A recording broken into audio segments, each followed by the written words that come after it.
You're listening to a message presented at Green Bay First. More information about Green Bay First can be found online at www.greenbayfirst.net. May God draw you closer to Him as you listen. We have entered into the Christmas season, haven't we?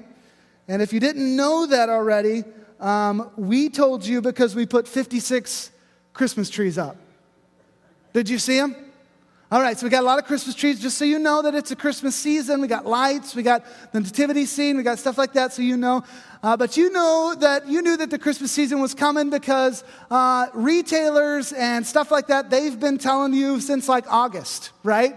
They started putting out some stuff in August and some lights and stuff like that. It seems to get earlier every year, and people are getting amped up for Christmas. But the thing about Christmas in this season is that it's not always a fun season for every person, is it?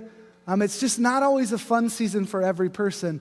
Sometimes the Christmas season brings up old wounds and brings up old hurt, and sometimes it's very difficult. Families don't always get together. Sometimes they do get together only to be torn apart.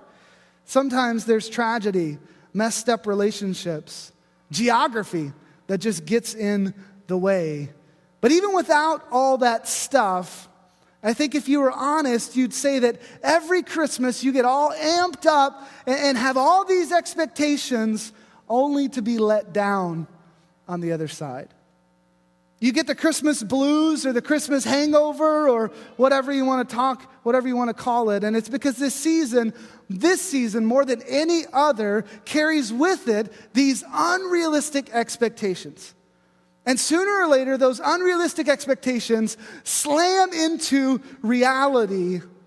And that's either going to cause some blues during the season or a bit of a hangover afterwards. And sometimes you don't get everything you want, or you do get everything you want and still find it lacking.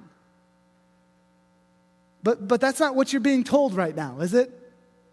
You're being blasted by every commercial and every billboard, and everything you see is telling you that if you'll just get this, if you'll just do this Christmas season, you can have everything you want, and everything can be great, and everything can be fixed this Christmas. All of us are being given promises that just don't line up with reality. And tie that, the commercial side of Christmas, to Jesus' birth and all the meaning that carries for us as Christians. And your expectations just get ramped up even more and more. And you can really find yourself in quite a downward spiral come January if you're not careful.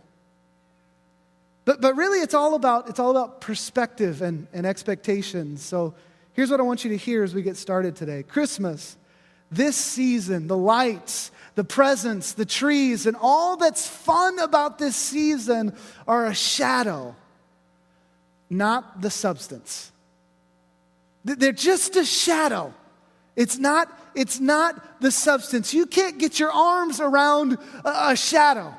You can't get your heart around a shadow. It's a reflection of something bigger and something greater. The substance belongs to Christ, but the reflection of Christmas, it's a good thing, right? The fun of Christmas, it's a good thing. It's something to have fun with, but ultimately our hope is not in it, but rather in the substance that's casting this long shadow.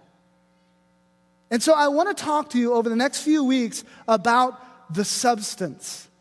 And we're calling this series Advent Arrival. And that's just because Advent itself means the arrival of someone long awaited. So the theme for today is hope. And not just any hope, but hopeful patience. Hopeful patience, because we're going to talk about promises that you'll have to wait for and that humanity had to wait a long, long time for.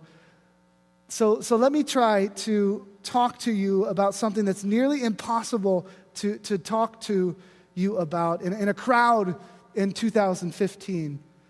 We, on the backside of a technological advance like the world has never seen, have become unbelievably impatient, right? And the idea of long suffering is lost on our generation.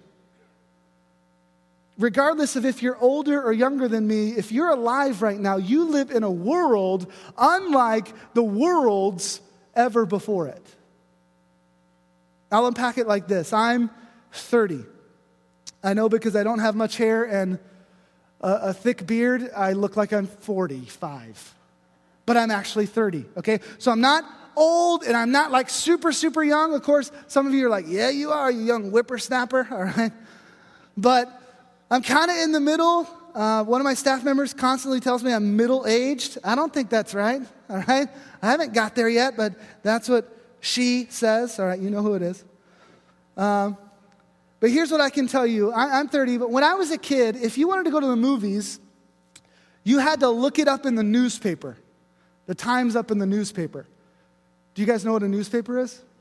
Okay, I'm just making sure. All right, so you look the Times up in the newspaper to find out when the movie was.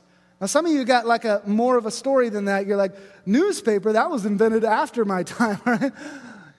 You looked at it like a stone tablet. I'm not sure, okay, but I looked it up in the newspaper. If I didn't have a newspaper, here's what I did. I called the theater from my house phone. You ever seen a house phone? Weird things. My daughter, Kennedy, doesn't know what a house phone is. We were talking about it not too long ago, or at one time, I don't remember where we were, but she saw just a regular house phone with the corded house phone, and no kidding, here's what she walks up and she goes, "What is that? What is that?" I'm like, "What are you talking about? That's a phone." She's like, "No, it's not." It's like, "This is a phone, right? That's not a phone." Okay, so I would call from my house phone. Here's what would happen. If someone else in my town was calling at the same time to get the movie times as I was, what would happen? I get a busy signal, which just means which is not something you get regularly in today's age, right? So maybe you don't know what it is. It's just when the phone just beeps at you, okay? Just nah, and you know, okay, somebody else is calling. And so I would hang up the phone and I would go through that process 20, 30, sometimes 40 times just to get somebody on the phone, the recording on the phone of the theater to tell me when the time was. I could do that, or I could just show up to a theater and hope for the best, all right? That's how it was when I was a kid. If you needed information, you had either a set of encyclopedias at home that you looked at, or you went to a library. You guys heard of a library? Okay, just making sure. Right now, you have all the information there is to be had on your phone, right? We are trained in our current environment that we can get whatever we want, whenever we want, as quickly as we want it. Like, there used to be a time, like some of you are not going to believe this, but there used to be a time where you'd be sitting around and you'd hear some music and you'd go, "Man, who sings that song?" And then you just have to wait until you remembered it. Sometimes you'd wait for days to finally remember who sings that song. But nowadays, you hear a song and you can figure it out in a matter of seconds, right? You just start typing in some lyrics and you figure out what the song is, when it was written, who wrote it, all the different ways it has been composed and sang through the years. That this whole thing where you have to wait till you remember, that just doesn't, or you have to go to the library to figure it out, that just doesn't exist anymore. We live where we can get anything at any time. And because that's true, most of us get extremely agitated when we have to be patient for something beyond what we deem is reasonable. I almost said sexual scientists, but that would be different. Even secular scientists